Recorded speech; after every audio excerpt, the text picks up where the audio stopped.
Bismillahirrahmanirrahim. Assalamualaikum warahmatullahi wabarakatuh.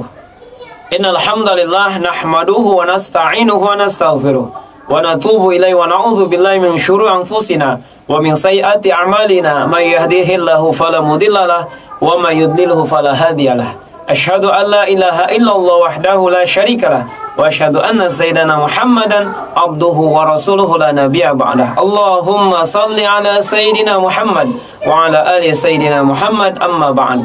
Bersyukur kita kepada Allah Subhanahu wa taala, salawat dan salam kepada Nabi kita Kang Jena Besar Muhammad sallallahu alaihi wasallam, kepada keluarga, para sahabatnya, dan mudah-mudahan kita semua diakui sebagai umatnya mendapatkan syafaatul uzma di yaumil qiyamah. Amin Allah ya rabbal alamin.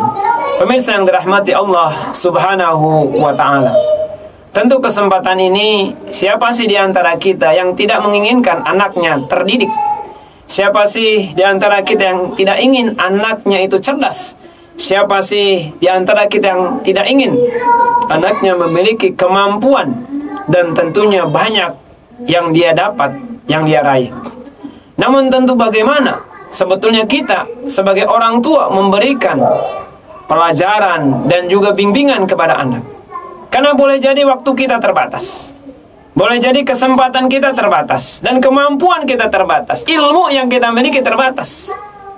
Maka tentu ketika kita menyadari akan keterbatasan kita, menyadari akan kelemahan kita, menyadari akan kesempatan waktu kita tidak banyak kepada anak-anak kita, maka poin yang kita harus ambil, ajari, didik anak kita dan titipkan kepada lembaga-lembaga keagamaan, lembaga pesantren, dan juga lembaga-lembaga keagamaan. Ajari dan didik anak kita, karena boleh jadi zamannya berbeda dengan zaman kita.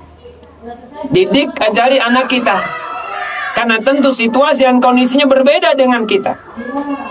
Dulu ketika kita diajarkan oleh guru-guru kita dengan metode dan cara, boleh jadi hari ini metode dan cara tersebut seraya tidak cocok, bahkan oleh anak kita tidak mau mengikuti cara-cara kita.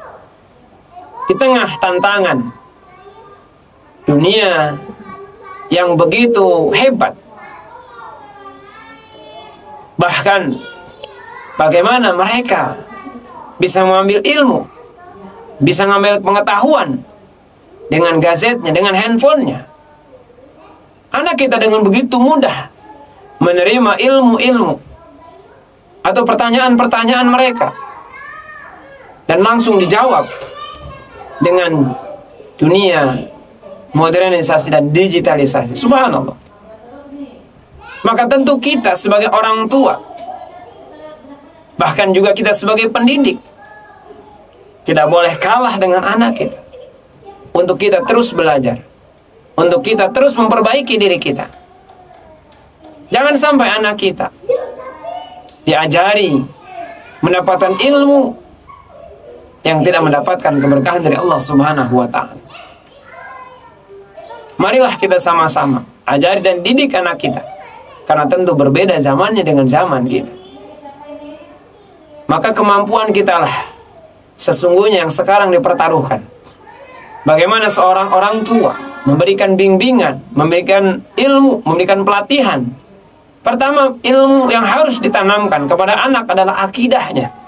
Bagaimana keyakinannya, akidahnya harus kuat, sehingga ketika dia ditempa, kemudian banyak sekali persoalan-persoalan yang menjurus kepada keyakinan, maka anak kita kuat. Jangan sampai mereka akidahnya lemah, akidahnya tergerus sehingga menjadi pindah keyakinan. Na'udzubillah min dzalik. Jadi yang pertama, didik dan ajari anak kita, kuatkan dulu akidahnya. Setelah kuat akidahnya, sehingga dia tidak terpengaruh oleh waktu, tidak lekang oleh zaman, bahkan tidak tergerus oleh zaman. Kalau dia memiliki akidah yang kuat, kapanpun, saat ini atau dulu, sekarang, akidah tetap kita pertahankan. Firman rahmati Allah Subhanahu wa ta'ala. Kemudian kita tanamkan kepada anak kita, zaman boleh berubah, waktu boleh berganti, tahun boleh bergulir, namun tetap ibadah kita tidak boleh lepas dari sisi Allah Subhanahu wa Ta'ala. Setiap yang kita lakukan, aktivitas ibadah tidak boleh terhenti, karena tujuan kita memahamkan anak kita bahwa tujuan hidup ini adalah untuk ibadah kepada Allah Subhanahu wa Ta'ala. Kemudian yang ketiga, bagaimana anak-anak kita, ajari dan didik anak-anak kita, karena zamannya berbeda dengan zaman kita, namun tetap akhlak, adab tetap kita pertahankan. Dulu dan sekarang akhlak tetap sama. Dulu dan sekarang kesopanan, etika, moral harus tetap kita dahulukan.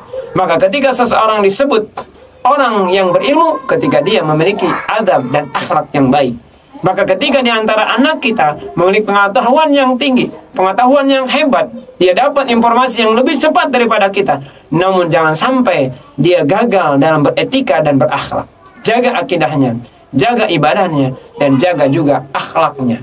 Semoga kita dapat terus istiqomah menjaga anak-anak kita, menjaga keluarga kita dari rongrongan masa demi masa. Boleh jadi waktu bergulir begitu cepat, namun tidak boleh keyakinan kita kepada Allah, ibadah kita kepada Allah, akhlak kita juga luntur karena terpengaruh oleh zaman. Mudah-mudahan bermanfaat sehingga kita sama-sama menguatkan diri kita, memperbaiki diri kita. Terus waktu bergulir begitu cepat, namun kita tidak boleh kalah dengan waktu yang bergulir dengan tidak memanfaatkan untuk kita terus belajar memperbaiki diri kita. Semoga kita selalu dijaga oleh Allah Subhanahu wa Ta'ala atas pengaruh-pengaruh zaman yang tentunya semakin kesini semakin merubah kita ketika kita tidak bisa menjaga kekuatan akidah, ibadah, dan juga akhlak kita. Mohon maaf atas segala kekurangan dan kesalahan. Khudmah safwada, maka ada ambil yang baik dan campakan yang jelek. Akhirul kalam, bil hidayah wa taufiq. Assalamualaikum warahmatullahi wabarakatuh.